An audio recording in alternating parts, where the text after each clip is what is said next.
Assalamualaikum. Kembali lagi di channel saya. Sebelumnya, yang belum subscribe, tolong subscribe dan aktifkan tanda loncengnya supaya kamu tidak ketinggalan cerita-cerita menarik dari saya. Subagja menjalani hari-harinya seperti biasa, bahkan kini lebih ceria sebab sosok Sinta selalu setia mengekor padanya. Hingga pada akhirnya Nyai Aminah menyusul Subagja. Kini Nyai Aminah tengah berdiri mematung menyaksikan Subagja yang nampak sibuk memeriksa hasil panen di dalam bak.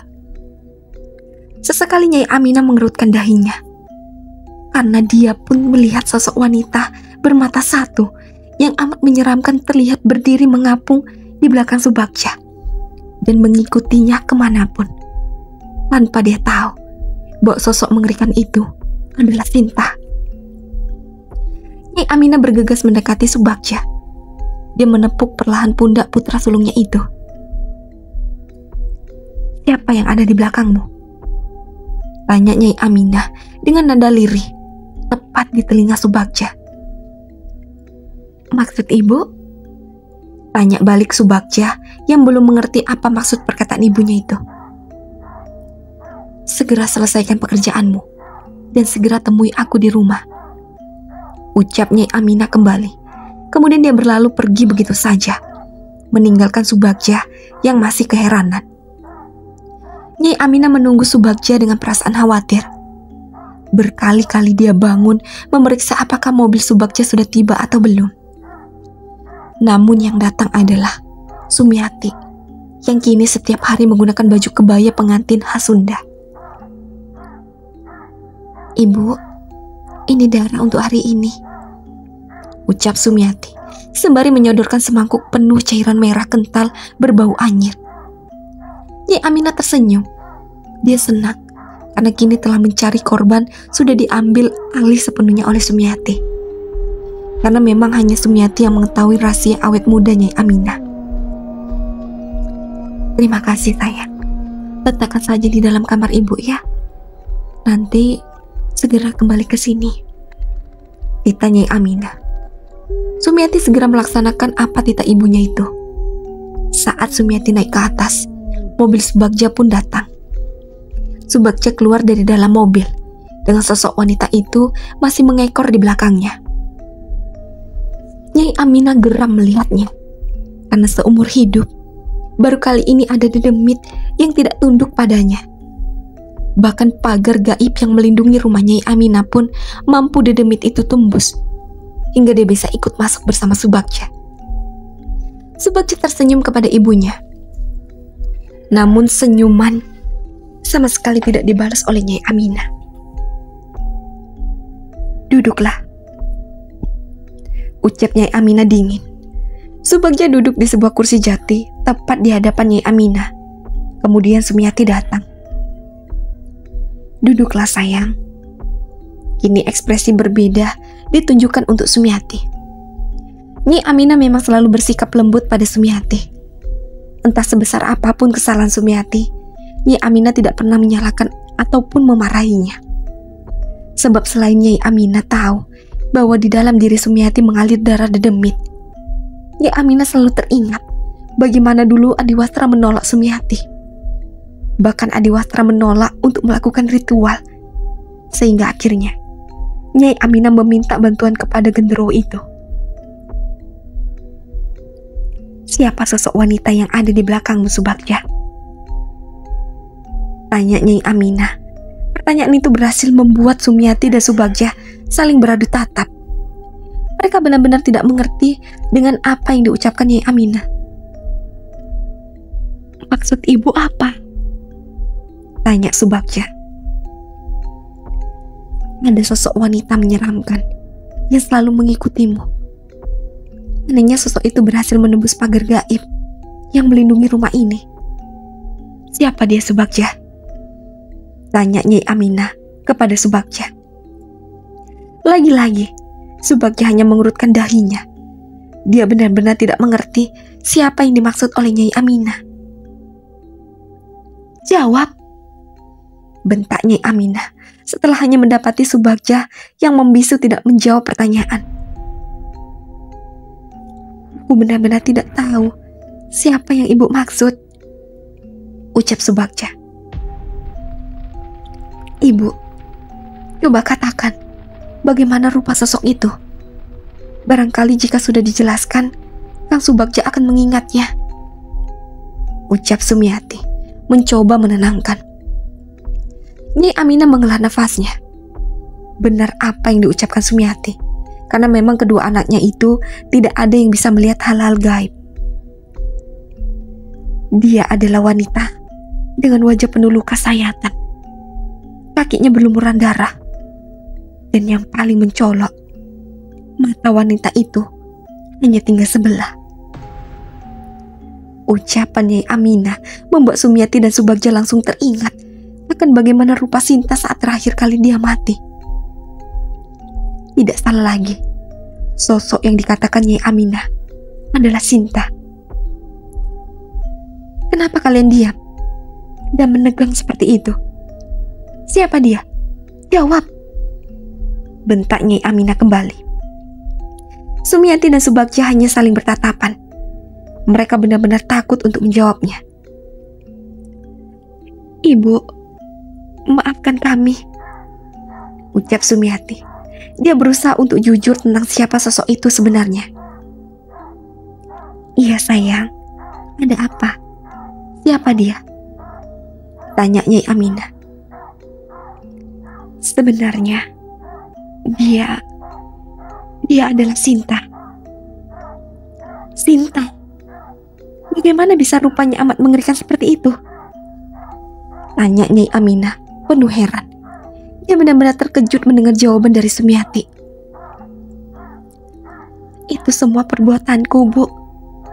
Aku benar-benar kesal terhadapnya dan tidak bisa lagi membendung amarah yang selama beberapa tahun aku simpan, ucap Sumiati. Nyai Aminah memegangi keningnya sembari menggelengkan kepala. Dia benar-benar tidak habis pikir bahwa kedua anaknya itu telah menyiksa Sinta. Mereka berdua melanggar titah dari Nyai Aminah. Ya sudah, yang terjadi biarlah terjadi. Ibu tidak akan menyalahkanmu, karena ibu tahu bagaimana kamu kesal dan geram kepadanya. Wajar jika kamu melakukan itu semua di saat ada kesempatan, ucap Nyai Aminah. Lagi-lagi dia membenarkan ulah Sumiati dan tidak menyalahkannya. Ibu tidak tahu bagaimana cara mengusirnya. Besok ibu akan meminta bantuan Ria Imas untuk melakukannya, lanjut Nyai Aminah. Tidak bisa. Bukankah selama ini ibu memang sering berurusan dengan Dedemit? Mengapa kali ini ibu tidak bisa? Tanya Subagja. Kalian adalah anak-anak ibu. Ibu tidak bisa mengobati darah keturunan ibu langsung. Ini berlaku bagi semua yang menganut ilmu apapun. Mereka tidak akan bisa menggunakan atau membantu keturunannya secara langsung, jawab Nyai Aminah. Kini Subagja mengangguk. Dia mengerti apa yang baru saja dijelaskan oleh ibunya. Keesokan harinya, Ria Imas datang. Karena setelah Nyai Aminah mengetahui bahwa sosok itu adalah Sinta, dia segera mengutus seseorang untuk mendatangi Ria Imas. Dan hari itu, Nyai Aminah meminta Subagja maupun Sumiati untuk tidak kemana-mana. Awalnya Subagja menolak, sebab dirinya tengah sibuk mempersiapkan wisuda S2-nya yang hanya tinggal beberapa hari lagi. Namun tetap, tidak ada yang bisa menentang Nyai Aminah. Sumiati, Subagja, dan Nyai Aminah telah menanti kedatangan Ria Imas. Mereka duduk sejajar di ruang tamu. Ria Imas tersenyum dan langsung disambut hangat oleh Nyai Aminah. Kemudian Nyai Aminah menggandeng lengan adik iparnya dan menuntun Ria Imas untuk duduk di sebelahnya. Ada apa, Nyai? Apa yang bisa saya bantu? Tanya Ria Imas. Ria, kamu ini langsung pada intinya saja. Santai dulu. Mari, minumlah dulu. ucap Nyai Aminah sembari menyodorkan teh hangat di dalam cangkir keramik berwarna putih. Ria Imas tersenyum. Dia membalas ramah sambutan dari kakak iparnya itu. Ria Imas menatap pada Subagja dan Sumiati, sembari memberi isyarat menawarkan teh yang kini berada di tangannya. Subagja dan Sumiati membalas isyarat itu dengan anggukan kecil. Namun sama halnya dengan Nyai Aminah, Ria Imas pun dapat melihat sosok Sinta yang berdiri mengambang di belakang Subagja. "Nyai, dia siapa?" tanya Ria Imas sembari menunjuk pada Subagja. Nyai Aminah langsung mengerti. Ria Imas tidak menunjuk pada Subagja. Dia menunjuk kepada sosok di belakang Subagja. "Itu dia. Sebab aku meminta bantuan kepadamu, Ria," ucap Nyai Aminah sembari memegangi kedua tangan Ria Imas. Sosok itu, dia adalah mantan kekasih Subagja yang meninggal sebab melahirkan anak mereka. Sosok itu merasa tidak mendapatkan keadilan dari Subagja, karena Subagja berjanji akan menikahinya jika dia sudah melahirkan. Tapi takdir berkata lain. Dia meninggal dunia saat melahirkan, dan bayi yang dilahirkan itu pun turut meninggal dunia, ucap Nyai Aminah berbohong. Ria Imas pun tidak percaya begitu saja dengan apa yang diucapkan oleh Nyai Aminah. Dia tahu siapa sebenarnya Nyai Aminah, dan lagi mustahil jika sosok itu meninggal saat melahirkan dengan rupa yang amat mengerikan seperti itu. "Bagaimana, Ria?" tanya Nyai Aminah membuyarkan lamunan Ria Imas yang masih terus menatap kepada sosok itu. "Dia amat kuat sebab menyimpan dendam sebelum kematiannya. Dan lagi, sepertinya sebuah sumpah yang dia lontarkan saat sekarat semakin membuat sosok itu kuat," ucap Ria Imas. "Sumpah? Sumpah apa itu, Ria?" tanya Nyai Aminah penuh heran. Sepertinya hanya Subagja sendirilah yang tahu.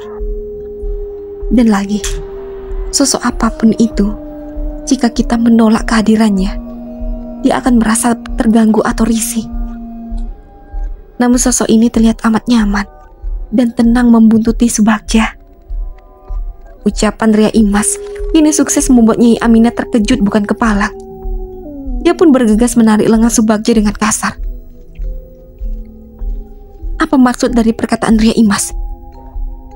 tanya Nyai Aminah dengan sedikit hentakan pada Subagja. "Aku tidak tahu, Bu. Sungguh," jawab Subagja berbohong. Sebuah tamparan mengenai pipi Subagja yang kini mulai nampak memerah. "Jawab," bentak Nyai Aminah lagi. "Bu, apakah sosok itu mengganggu Ibu? Tidak kan? Apa sosok itu menantang Ibu? Tidak juga kan? Lalu apa salah jika dia selalu berada di belakangku? Biarkan sajalah," ucap Subagja dengan nada menantang. Ini Nyai Aminah benar-benar geram dibuatnya. Ternyata Subagja sendirilah yang mengizinkan sosok itu ikut bersamanya. Tidak ada alasan lain, karena memang Subagja masih amat mencintai Sinta, meskipun kini Sinta sudah berwujud amat mengerikan. "Kau dengar sendiri kan, Ria? Ternyata si tuan rumah itu sendiri yang mempersilahkan dan menyambut kedatangan benalu itu," ucap Nyai Aminah pada Ria Imas. Kemudian Ria Imas mencoba berinteraksi dengan sosok Sinta. Dia ingin melihat apa yang sudah terjadi kepada Sinta, sehingga membuat wujudnya jadi seperti itu, dan bagaimana cara agar dirinya bisa terlepas dari Subagja. Namun semua upaya Ria Imas ditolak oleh Sinta. Ini menandakan bahwa memang Sinta hanya ingin bersama dengan Subagja. Sosok ini benar-benar tidak mau berinteraksi denganku, Nyai. Dia hanya ingin bersama dengan Subagja. Namun yang aku khawatirkan adalah diri Subagja, karena sosok ini bisa saja mencelakaimu. atau bahkan pasanganmu nanti. Ucap pria Imas menjelaskan. Subagja hanya tersenyum kecut. Dia memang tidak merasa keberatan dengan kehadiran sosok Sinta yang kerap menampakkan wujud padanya. Karena mau bagaimanapun, Subagja tetap masih amat mencintai Sinta. Apa yang kamu rasakan selama ini, Subagja? Dan apakah sosok itu kerap menampakkan wujudnya padamu? Tanya Ria Imas.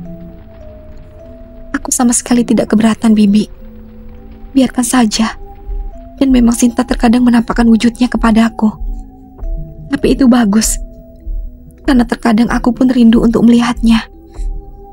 Jawab Subagja. Nyai Aminah geram mendengar jawaban tidak masuk akal dari putranya itu. Sudah selesai kan? Aku ada keperluan sebentar. Iya, besok adalah hari wisudaku. Menginaplah di sini, Bi. Temani aku ke acara wisudaku besok. Ucap Subagja.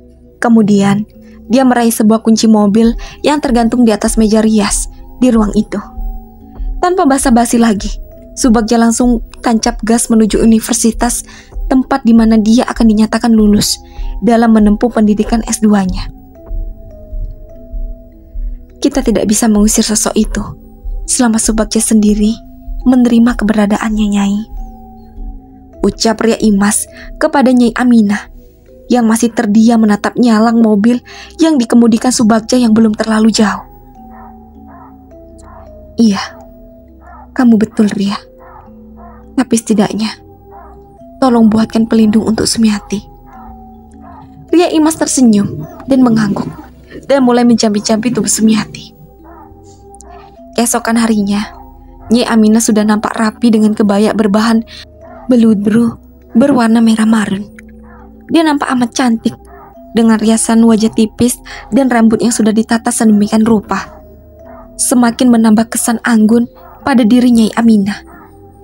Subagja dan Nyai Aminah menuju universitas tempat Subagja menuntut ilmu selama ini. Karena hari itu, Subagja akan diwisuda beserta teman-temannya yang lain.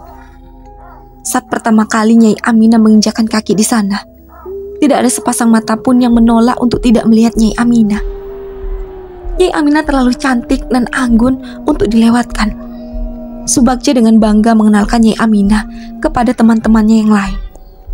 Semua orang yang berkenalan dengan Nyai Aminah tidak ada yang tidak memuji kecantikan ibu dari Subagja itu. Hingga akhirnya perhatian Nyai Aminah tertuju kepada sekelompok remaja yang tengah sibuk menata kursi di aula kampus. Perhatian Nyai Aminah tertuju kepada seorang gadis berambut hitam legam dan panjang dengan perawakan proporsional, berkulit kuning langsat. Bukan sebab kecantikan gadis itu yang membuat Nyai Aminah memperhatikannya, namun karena gadis itu adalah gadis yang sama, yang berhasil meraga sukma dan melihat kejadian mengerikan yang terjadi pada warga desa Rawabodas dan tragedi pembakaran si dukun beranak, Mak Aminah. Ya, tidak salah lagi. Gadis itu adalah gadis yang sama dengan yang aku lihat dulu. Ucap Nyai Aminah lirih. Nyai Aminah lantas memanggil Subagja yang tengah asik bercengkrama dengan teman-temannya yang sama-sama telah mengenakan baju toga. Nah, siapa gadis berambut panjang itu? Tanya Nyai Aminah kepada Subagja. Subagja langsung menatap gadis yang dimaksud ibunya. Hanya ada satu gadis yang berambut amat panjang sampai pinggang. Gadis itu, dia adalah adik kelasku. Jurusan kami sama, hanya berbeda beberapa semester saja, Bu. Jawab Subagja. Siapa namanya? Tanya Nyai Aminah kembali. Gadis itu bernama Sekar, Bu. Jawab Subagja kembali. Sekar. Sekar. Nama yang indah. Lirih Nyai Aminah. Nyai Aminah terus memperhatikan Sekar. Apa benar gadis itu memiliki kekuatan yang mumpuni? Lirih Nyai Aminah. Kemudian Nyai Aminah mulai membaca sesuatu. Hingga kemudian Sosok pocong berkain kafan lusuh muncul di hadapan Nyai Aminah. Dudukilah salah satu bangku itu. Buat pekerjaan mereka menjadi sulit, ditanya Nyai Aminah pada sosok pocong itu. Kini sosok pocong tersebut telah menduduki salah satu kursi yang masih berantakan. Hingga salah satu teman Sekar akan mengangkat kursi itu. Berkali-kali dia coba mengangkatnya, namun kursi itu amat berat. Bahkan sampai wajahnya memerah dan bercucuran keringat. Lalu dia pun memanggil teman-temannya, termasuk Sekar di dalamnya. Dan sama saja, tidak ada satu pun di antara mereka yang berhasil mengangkat kursi tersebut. Sekar terheran. Dia pun akhirnya mencoba mengangkat kursi itu. Tetap tidak bisa. Hingga akhirnya sebuah suara terdengar menggema di telinga Sekar. Suara yang tidak dikenal. Suara itu menuntun Sekar agar dia membaca beberapa doa. Termasuk salah satu doa yang bertujuan untuk meminta perlindungan Gusti Allah dari gangguan makhluk-makhluk jahat. Sekar mengikuti arahan dari suara itu. Hingga akhirnya sosok pocong yang menduduki kursi tersebut mulai mengerang kesakitan. Tiba-tiba kobaran api muncul dan membakar pocong tersebut. Hanya Nyai Aminah yang dapat menyaksikan bagaimana sosok pocong suruhannya perlahan-lahan terbakar. Sosok itu merintih meminta bantuan pada Nyai Aminah. Namun Nyai Aminah hanya terdiam sembari tersenyum nyalang. Aku sudah menemukanmu, lirih Nyai Aminah. Suasana kembali normal. Para remaja itu kembali sibuk. Kini acara wisuda Subagja akan dimulai. Nyai Aminah amat bahagia hari itu. Tapi bukan sebab anak sulungnya Subagja telah berhasil menyelesaikan pendidikan S2-nya dengan IPK tertinggi. Namun Nyai Aminah senang karena tanpa dicari pun gadis yang pernah dia temui di masa lalu datang menghampirinya. Sesampainya di rumah, Nyai Aminah langsung memanggil Subagja yang terlebih dahulu sudah masuk ke dalam kamar. Dia lupa. Dia pun memanggil Sumiati. Sumiati adalah bagian dari keluarga ini. Dia berhak tahu dan terlibat dengan apapun yang terjadi di dalam keluarga Nyai Aminah. Mereka bertiga sudah duduk bersama di ruang tamu. Seperti biasa, Sumiati dan Subagja beradu tatap, bertanya lewat pandangan tentang apa hal penting yang membuat mereka berdua kembali dipanggil bersama. Subagja, apa kamu sudah lama mengenal gadis itu? Ucap Nyai Aminah. Gadis yang mana, Bu? Apa yang ibu maksud? Sekar, ucap Subagja. Sekar, siapa dia? Kini Sumiati bertanya dengan raut wajah amat keheranan. Dia adalah gadis cantik yang tadi ibu temui saat menghadiri acara wisuda kakakmu. Lantas? Tanya Sumiati lagi. Ibu hanya heran. Bisa-bisanya kakakmu itu tidak melirik gadis secantik itu dan lebih memilih mencintai si gadis tak tahu diri yang bahkan kini masih terus mengikuti Subagja. Kata Nyai Aminah sembari menatap nyalang pada sosok Sinta yang masih mematung di belakang Subagja. Jadi maksud ibu, aku harusnya mencintai dan menjalin kasih dengan Sekar. Apa istimewanya gadis itu? Dia pun hanya seorang gadis kampung dan kecantikannya bagiku tidak secantik Sinta. Bela Subagja. Diam kamu. Tidak ada yang boleh mengucapkan nama menjijikan itu lagi di rumah ini. Bentak Nyai Aminah. Jadi sekarang mau ibu bagaimana? Kini Sumiati yang bertanya.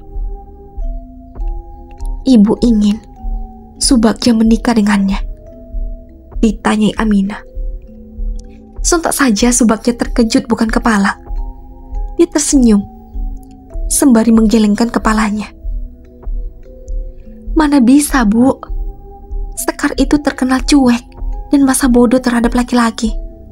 Bagaimana bisa menikahinya? Untuk mendekati dirinya saja, aku tidak akan bisa. Keluh Subagja. Bodoh, dicoba saja belum.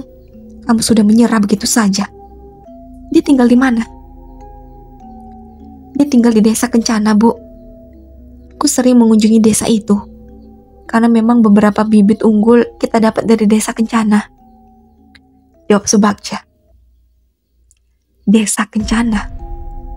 Bukankah desa itu memang tidak jauh dari desa ini? Tanya Nyai Aminah kembali. Iya, Bu. Bagus. Itu akan semakin mempermudah dirimu untuk mendekatinya, bukan? Ibu, yang benar saja. Jika kamu ingin berbakti kepada ibu, inilah saat yang tepat. Dekati dia. Buat dia jatuh cinta kepadamu. Lalu setelah itu, nikahi dia dan bawa dia masuk ke dalam rumah ini. Mengerti? Desak Nyai Aminah. Sumiati tersenyum puas. Meski dia belum mengerti dan mengetahui siapa Sekar dan apa tujuan ibunya bahwa Sekar masuk ke dalam rumah ini. Tapi Sumiati senang. Dia senang ketika melihat Subagja berseteru dengan ibunya. Yang masih penasaran, lanjut ke part selanjutnya. Dan jangan lupa aktifkan tanda loncengnya dan subscribe. Assalamualaikum.